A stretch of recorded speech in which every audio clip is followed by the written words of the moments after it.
guys, it's Samantha here, and today I'm doing another voiceover. I figured this would be more fun for you guys. If you don't like it, just mute me and put on some music or whatever. Anyways, as you can see, I already have the base form drawn out. That's because it's, lines are shakier when I record because it slows my computer down. But here you see, going over the eyes, trying to get them perfect because I'm OCD when it comes to faces.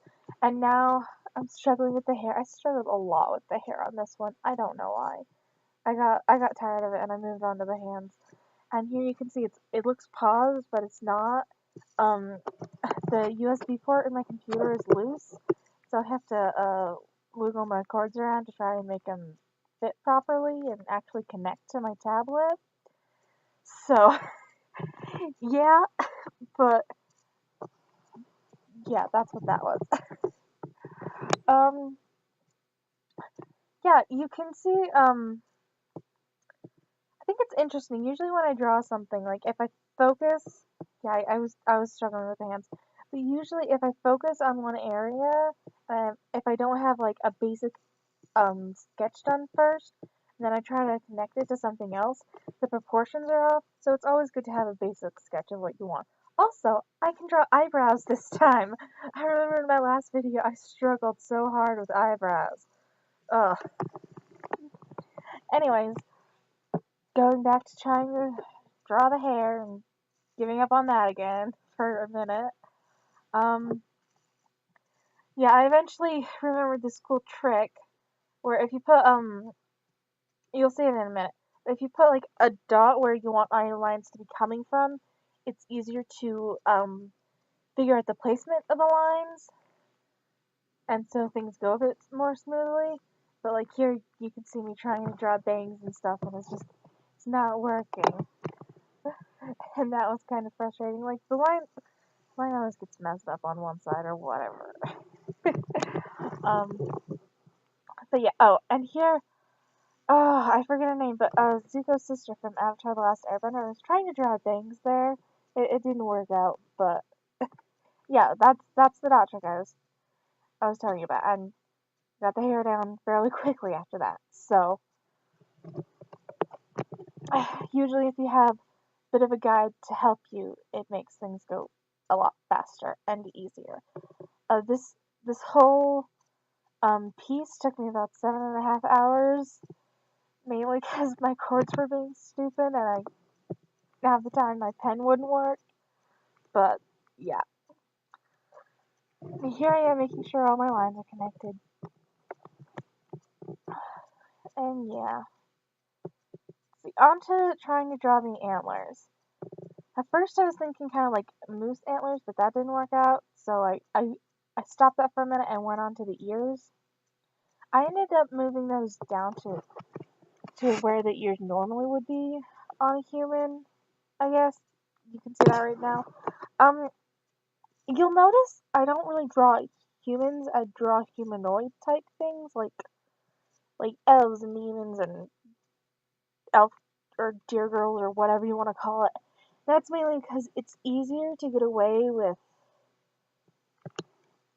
like, if you're drawing a human, like, not all humans look the same, but we have the same structure, basically.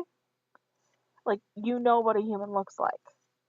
But if it's more of a humanoid, it's easier to have something not look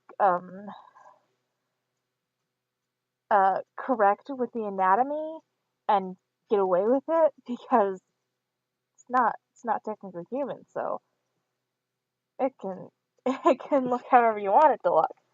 But yeah, so finally got the antlers down. You should be proud of me. This is the first time I've ever drawn antlers. And now onto the clothing. I was originally gonna make this just a full dress. Um, Tried that, and the waist just didn't look right. So I ended up trying to get into more of a crop top with a skirt type thing. And when I draw, I kind of move around a lot. I don't really focus on one thing. Like, I'll see something that I need to fix, and then go do it. So here you can see me putting in the lines for what she's gonna be sitting on. But yeah. But here we go, back trying to draw what ends up being a skirt. Um, you'll notice I mainly just followed the line I made for her legs with a few exceptions, making it wider here or there to give it the effect of real clothing.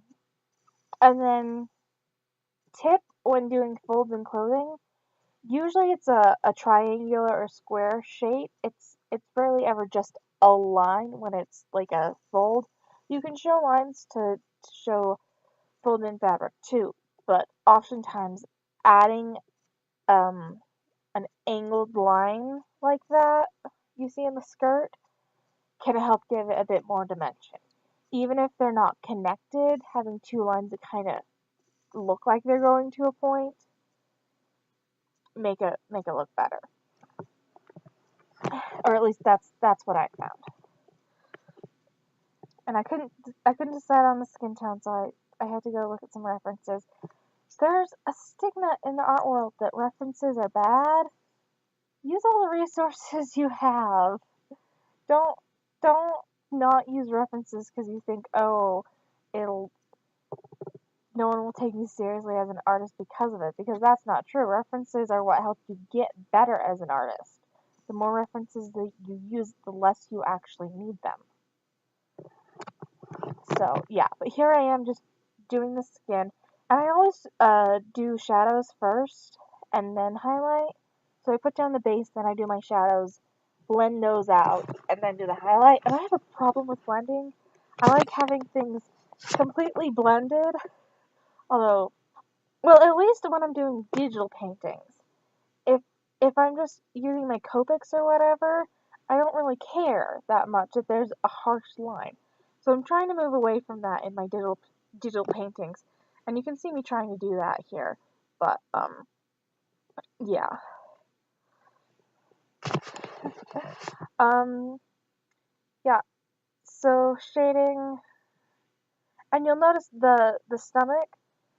So it's a mid tone in between my base and my dark, and I had that for the main color on the stomach, because the stomach is completely shaded, but it still has lights and darks to it. It's not just one big shadow. So, but yeah, here you can see me putting my highlights in, and my highlights are a lot less noticeable than the shadows, and that's mainly because I try to make my shadows fairly minimal. Well, not like minimal, but like I try not to go overboard with them. So you don't necessarily need to add a highlight, but it looks better if you add a highlight. And here I am coloring in her ears. So I just did an orange and then overlaid it with a more of a brown color. Kind of made that work. And then just simple shading on the ears. Always remember, if the head is turned and light's coming from one side's going to be lighter than the other in colors in general, just because of the way the lighting you decided to go, is working with the way the colors should look. Anyways, onto the texture of the antlers. I just drew random lines in my light and dark and medium. So I put down the medium base, and then I did darks and lights, and then I shaded using a clipping layer. And that's how I did that. It's really, like, you think, oh, that's a lot of lines. It took forever. No, you just draw random lines. You do enough of that, it'll look good. Um, yeah. Another pause because of my cords. I'm sorry, guys. Yeah. But oh, and you can see here, always I always like I make a palette on the side of what I'm drawing for what colors I'm going to be using. That way, like when I do blur things out, I can still go back and get the original color. And I forgot to record me doing the hair and the clothes, and I'm sorry about that, but oh well. But here I am doing the eyes. You'll notice I've been doing interesting things with the eyes lately. Like these ones are really bright considering the rest of the picture is fairly like the colors are a bit more toned down. Um in my last speed paint the eyes were like it's like a weird fire and ice type vibe going on there. I don't know. Anyways, and I'm adding freckles because I thought she'd look cute with freckles. And tip for freckles, just randomly dot in the general area you want the freckles to be.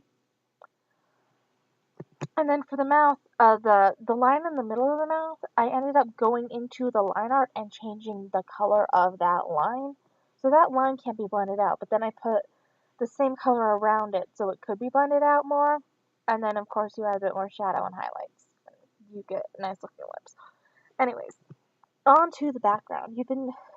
If you'll notice, I'm trying to do more realistic type backgrounds. Yeah, here I am trying to make dirt look good. Oh, I make bad puns. It wasn't even really a pun. Anyways, you'll also notice I was too lazy to color the feet, so I just put grass in front of it. So that's more foreground than background, but then I wanted to draw trees in the background, but I couldn't do it, and then I tried to do mountains, and that didn't work either. So I just I decided to get rid of that. Like I tried to blend it out and make it look good first. Then I decided to get rid of it and just go with like more of. I ended up yeah I think I ended up doing the hedge, but as you can see, I have a brush that's like a wiry texture almost, and I just did that for the tree trunk texture. I probably could have done that for the antlers too, but I didn't realize I had that brush. Anyways, you can see I get rid of the mountains and end up doing a hedge and then some clouds. And I didn't like how high the hedges were, so I ended up uh, cutting them down so they were more to like the mid level of her back. And you can see the way I erased like the back part for a minute. It gave a cool texture to the back, and then I added some more texture. Um, I actually really like how that looks. It kind of looks it's like